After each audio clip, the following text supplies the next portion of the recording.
Exclusive ಸುದ್ದಿ ಅಂದ್ರೆ Iran versus Iraq ಮಧ್ಯೆ ದಿನನಿತ್ಯ ಕೂಡ ದಾಳಿ ಪ್ರತಿದಾಳಿ ತಾರಕಕ್ಕೇರ್ತಾ ಇರೋದ್ರಿಂದ ಮೂರನೇ ಮಹಾಯುದ್ಧ ಪ್ರಾರಂಭ ಆಗ್ಬಿಡುತ್ತಾ ಅನ್ನುವಂಥ ಆತಂಕ. ಇದರ ಮಧ್ಯದಲ್ಲಿ ಈಗ ಅಮೆರಿಕ ಎಂಟ್ರಿ ಕೊಟ್ಟಿದೆ.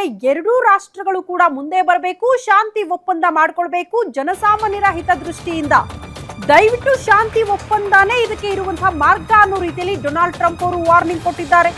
ಯುದ್ಧಕ್ಕೆ ಸಿದ್ಧವಾಗಿ ಬಿಡುತ್ತಾ ಅಮೆರಿಕ ಅನ್ನೋದು ಸದ್ಯ ಇರುವಂತಹ ಕುತೂಹಲ. ಇವರ ವಾರ್ನಿಂಗ್ಗೆ ಎರಡೂ ರಾಷ್ಟ್ರಗಳು ಬಗ್ಗದೇ ಇದ್ರೆ, ಪ್ರಮುಖವಾಗಿ ಇರಾನ್ ಜನರಿಗೆ ದೊಡ್ಡನ್ನ ಬೇಗ ವಾರ್ನಿಂಗ್ ಕೊಡ್ತಿದ್ದಾರೆ. ಇರಾನ್ ವಿರುದ್ಧ ಯುದ್ಧಕ್ಕೆ ಎಂಟ್ರಿ ಕೊಡುತ್ತಾ ಅಮೆರಿಕ, ಅದೊಂದು ಸಂದೇಶ. ಇರಾನ್ ಸೇನೆ ಫುಲ್ ಅಲರ್ಟ್ ಆಗಿದೆಯಂತೆ. ಇರಾನ್ಗೆ ಟ್ರಂಪ್ ಬೇಗ ವಾರ್ನಿಂಗ್ ಕ್ಷಣಕ್ಕೆ ಕೊಡ್ತಾ ಇರೋದು. ಒಂದು, ಶಾಂತಿ ಒಪ್ಪಂದ ಮಾಡ್ಕೊಳ್ಳಿ, ಇಲ್ಲಾಂದ್ರೆ ಪರಿಸ್ಥಿತಿ ಎದುರಿಸೋದಕ್ಕೆ ಸಿದ್ಧ ಆಗಿ ಅನ್ನೋ ಆಯಾಮದಲ್ಲಿ ಡೊನಾಲ್ಡ್ ಟ್ರಂಪ್ ಅವರ ಸಂದೇಶ. ಅಲ್ಲಿಗೆ ನೇರವಾಗಿ ಅಖಾಡಕ್ಕಿಳಿಯುತ್ತ ಅಮೆರಿಕ ಅನ್ನೋದು ಸದ್ಯ ಇರುವಂತಹ ಕುತೂಹಲ. ಇಷ್ಟು ದಿನಗಳ ಕಾಲ ಅಮೆರಿಕ ಎಂಟ್ರಿ ಕೊಟ್ಟಿಲ್ವಾ ಈ ವಾರ್ ವಿಚಾರಕ್ಕೆ ಸಂಬಂಧಪಟ್ಟಂತೆ ಅಂತ ನೀವು ಪ್ರಶ್ನೆ ಮಾಡಿದ್ರೆ, ತೆರೆ ಮುಂದೆ ಕೊಟ್ಟಿಲ್ಲ, ಆದ್ರೆ ತೆರೆ ಹಿಂದೆ ನಾನಿದ್ದೀನಿ ಅಂತ ಇಸ್ರೇಲ್ ಜೊತೆಗೂಡಿ ಅದು ಕೂಡ ಇರಾನ್ ಮೇಲೆ ನಿರಂತರವಾಗಿ ಅಟ್ಯಾಕ್ ಮಾಡ್ತಾ ಇದೆ. ಯಾಕಂದ್ರೆ ಅಮೆರಿಕ ಮತ್ತು ಇರಾನ್ನ ಸಂಬಂಧ ಅಷ್ಟು ಚೆನ್ನಾಗಿಲ್ಲ.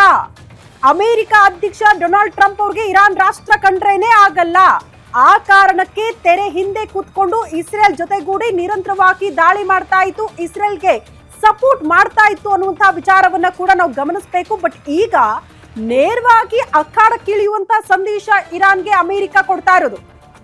ಶಾಂತಿ ಒಪ್ಪಂದ ಮಾಡ್ಕೊಳ್ಳಿ, ಇಲ್ಲ ಅಂದ್ರೆ ಅಣುಬಾಂಬ್ ಪ್ರಯೋಗ ಕೂಡ ಆಗಿ ಹೋಗುತ್ತೆ ಅಂತ. ಯಾರು ಅಣುಬಾಂಬ್ ಪ್ರಯೋಗ ಮಾಡ್ತಾರೆ? ಒನ್ಸ್ ಅಗೇನ್ ಇಸ್ರೇಲ್ ಹತ್ರ ಇರೋದು ಅಣುಬಾಂಬ್. ಸರಿ ಸುಮಾರು 30,000ಕ್ಕೂ ಹೆಚ್ಚು ಅಣುಬಾಂಬ್ ಗಳನ್ನ ಇಸ್ರೇಲ್ ಹೊಂದಿದೆ ಅಂತ ಅಂದಾಜಿನ ಪ್ರಕಾರ. ಸೊ ಅಲ್ಲಿ ಅಣುಬಾಂಬ್ ಪ್ರಯೋಗ ಮಾಡೋದಕ್ಕೂ ಕೂಡ ಸಿದ್ಧವಾಗಿದೆ ಇಸ್ರೇಲ್ ಅನ್ನುವಂತ ಸ್ಪಷ್ಟ ಸಂದೇಶ ಅಮೆರಿಕ ಮೂಲಕ ಇರಾನ್ಗೆ ರವಾನೆ ಆಗುತ್ತೆ. ಅಂದ್ರೆ ಏನರ್ಥ? ತನಗೆ ಇರುವಂತಹ ಸೇಡನ್ನ ಕೂಡ ಈ ಮೂಲಕ ಅಮೆರಿಕ ಇರಾನ್ ಮೇಲೆ ತೀರಿಸಿಕೊಳ್ಳೋದಕ್ಕೆ ಸರ್ವಸನ್ನದ್ಧ ಆಗಿದೆಯಾ? ಇಂಥದ್ದೊಂದು ಪ್ರಶ್ನೆ ಕಾಡತೊಡಗಿದೆ.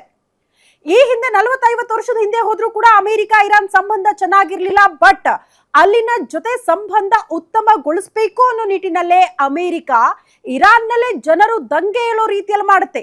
ಅಲ್ಲಿನ ಆಡಳಿತವನ್ನ ಬದಲಾವಣೆ ಮಾಡುವಲ್ಲಿ ಜನರೇ ಮಹತ್ವ ಪಾತ್ರ ವಹಿಸುವಲ್ಲೂ ಕೂಡ ಅಮೆರಿಕ ಸಪೋರ್ಟ್ ಮಾಡುತ್ತೆ. ಆ ರೀತಿ ಜನ ದಂಗೆ ಇದ್ದಾಗ, ಅಲ್ಲಿನ ಆಡಳಿತ ಬದಲಾವಣೆ ಜನ ಬಯಸಿದಾಗ ಒನ್ಸ್ ಅಗೇನ್ ಅಮೆರಿಕ ಯಾರನ್ನ ಡಿಸೈಡ್ ಮಾಡುತ್ತೋ ಅವ್ರನ್ನೇ ಕರ್ಕೊಂಡು ಬಂದು ಅಲ್ಲಿ ಆಡಳಿತ ನಡೆಸೋದಕ್ಕೆ ಶುರು ಮಾಡುತ್ತೆ. ಆಗ ಅಮೆರಿಕ ಮತ್ತು ಇರಾನ್ ನಡುವೆ ಸಂಬಂಧ ಚೆನ್ನಾಗಿತ್ತು.